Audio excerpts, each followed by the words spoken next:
Hi, I'm Dana, and since I was diagnosed as autistic way back in 2019, one of the biggest things that has consistently just really annoyed me is the fact that so much of the material about what autism is, how to deal with being autistic and all that kind of stuff, it's very much written by and for neurotypicals, and it means that there's loads of stuff that I read that I didn't think I related to, didn't think applied to me.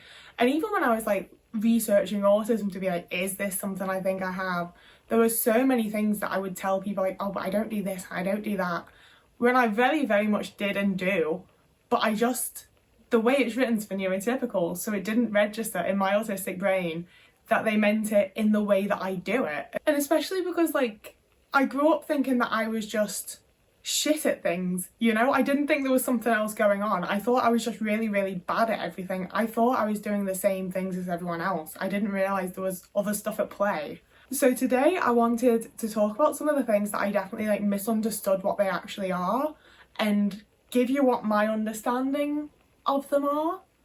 Please massively bear in mind, I am not a professional, I am not a doctor, I am not a psychiatrist or a psychologist. I am literally just one single autistic person. I don't know anything realistically, but I've definitely been able to help myself out more by being aware of these things and knowing about them. So as always, I hope it's helpful to someone else. So the first thing is one that I think people have spoken about and there is a lot more awareness about it, but the literal thinking. I didn't think that I had any sort of literal thinking because I was if someone says it's raining cats and dogs, I don't look out the window expecting to see cats and dogs falling from the sky, A lot of the examples I was given of literal thinking were very, very obvious to me as well, that's a metaphor, that's this, it's that. They don't mean that literally. But then in my day-to-day life, there is 1,000 times that someone makes a joke, someone's a little bit sarcastic, someone just gives a social cue that I don't get in some way. And I've taken what they're saying, what they're doing, I'm taking it all very, very literally, and I don't understand that there's other stuff to it. And I'll give that one of the examples I see get thrown around that definitely does apply to me is if someone says oh, there's cups in the sink. What the fuck do you mean I was supposed to clean them? You told me they were there, I acknowledge yes they are. If you want me to wash that up, you need to tell me, can you wash the cups that are in the sink, not just tell me there's cups in the sink, Every now and again there is an example that's really legit. And it is sort of difficult to explain what the difference is because obviously it's raining cats and dogs is also a saying, but there's just some that are so out there and ridiculous that I know not to expect that. Whereas if there is an air of realness to it, I am probably going to take that literally unless I've had someone formally explain to me no, that was a joke, this is a saying, this is just what people do and say, it's not an actual thing to take seriously. Moving on from that, immediately after diagnosis, my big focus was on unmasking and figuring out who I really am. And I think that I'm definitely still in the process of learning to unmask and figuring out what all of that stuff is. And I think it's probably going to take me a good bit longer, to be completely honest with you. But one thing that's definitely assisted in that journey is that I thought unmasking was taking stuff away and taking things off. And to a point, it is. There are some things where it's I had expectations far above what I could actually do, and I was able to mask to get there to a certain point, but it's not sustainable. I couldn't do it well, I couldn't do it for very long, and obviously that's something that I have stripped back, and I'm I can't fucking do that thing though. All of the other times that I couldn't do it and had to really push myself and it didn't work out, prove that I can't actually do that thing, so that's been stripped back.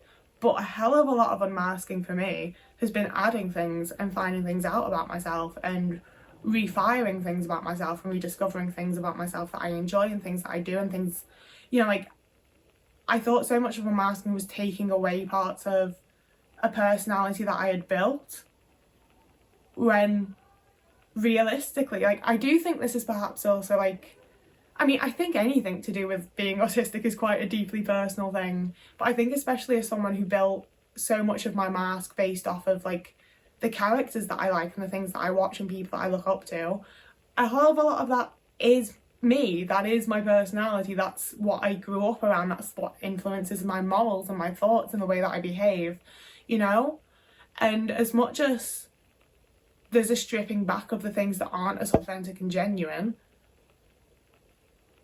I feel my base personality was there the whole time, and it's been really nice to rediscover parts of it and add to it. And it's definitely an additional thing for me. I feel like it's added so much to like the way that I am as a person, and I'm just so much more myself. And I felt like so much was going to be lost and taken away by doing that, when it doesn't actually feel that way. And I thought that I had to like remove and take out a lot more of that.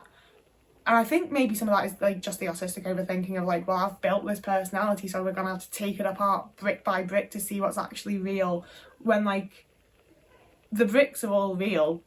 I've just been like hoisting some up too high, and they're obviously just gonna fall because there's nothing under them. That's what masking is trying to put the brick too high. All of the base layer was already there because that is who I am as a person. And that sounded so like, I don't like the way that sounded, but it's truthful and honest, and I can't think of any better way to explain it to you. But I've definitely found it to be a lot of adding things, and a very positive thing, and very beneficial. And that's definitely not something I expected. And especially using the term unmasking, it does feel like you're taking something away and stripping something off. When I think the reality is that it's more like, it's not like, oh, I don't know, because I hate the act of masking, like actually having to go out and pretend to be this person. I do deeply, deeply hate. And the fact that I can't do it as well anymore is actually quite terrifying, and does prevent me from things that I was previously doing. But I can use that to lead me into my next point, rather than making that into a gigantic complex point. Because my next one's skill regression. I made a whole video about this not too long ago. If I remember to, I will link it up here, I think. I hope that's the right side, I don't fucking know. But I thought that skill regression was very much the kind of thing where people were waking up one day and were like, I've forgotten how to cook. I've forgotten how to do this thing. My skills have regressed and I can't do it anymore. Which, for some people it might be, no shade, but like that's very much what I was expecting it to be if I ever experienced it. And having that perception meant that when I started to experience skill regression, I didn't recognise it as skill regression. I was just like, oh my god, why am I so fucking stupid and useless? And it has been very, very helpful to me personally to be able to be like, I'm experiencing skill regression because I'm an autistic person, so there's no point being horrible to myself and making myself feel awful about this, you know? And like, especially because it doesn't make me feel good in the first place, you know? Because like I say, I expected it to be waking up and just realising like I don't remember any of the steps to how to cook a meal anymore. When the reality is that I remember all the steps. I feel like I remember all the steps. I feel like I'm, you know, the same as usual, just very burnt out. And then I start cooking and halfway through, half of the food's burnt, half of it's still raw. I don't remember what the fuck I was trying to cook in the first place. Like it suddenly all becomes really overwhelming and I just can't fucking do it in the way that I'm really, really used to doing it.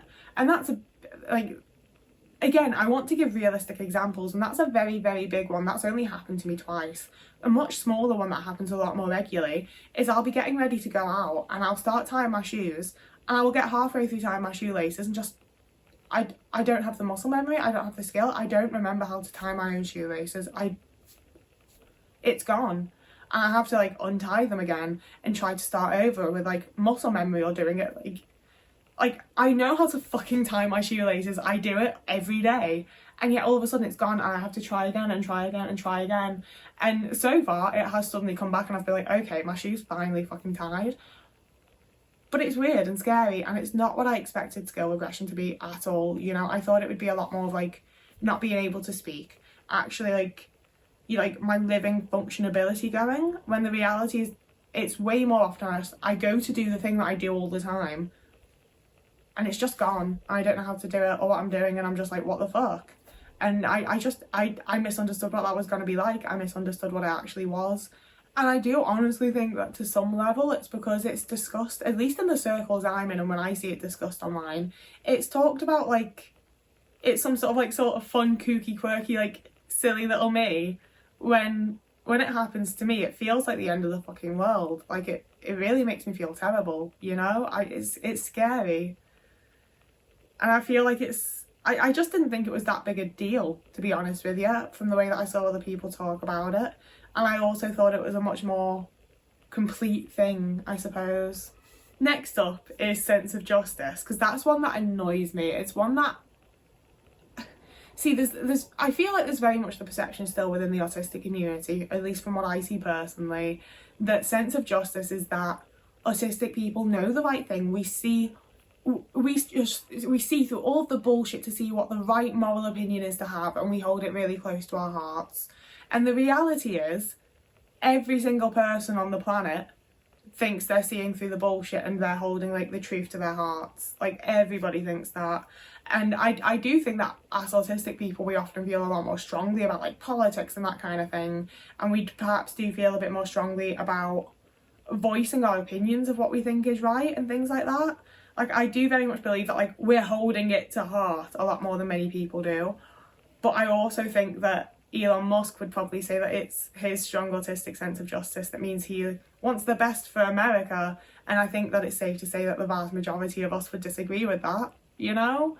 Like, deciding what justice is and what like moral standing is the right one and things like that, it's a deeply, deeply personal thing. And I think it's really damaging and dangerous to sort of be trying, I don't know if I want to say trying to push the message, but like, what I absorbed when I was first like venturing into the autism community was very much that like autistic people are nearly always in the right, and we always have like the right thing in mind, and we always have the right thing at heart, and that's just obviously not the fucking case.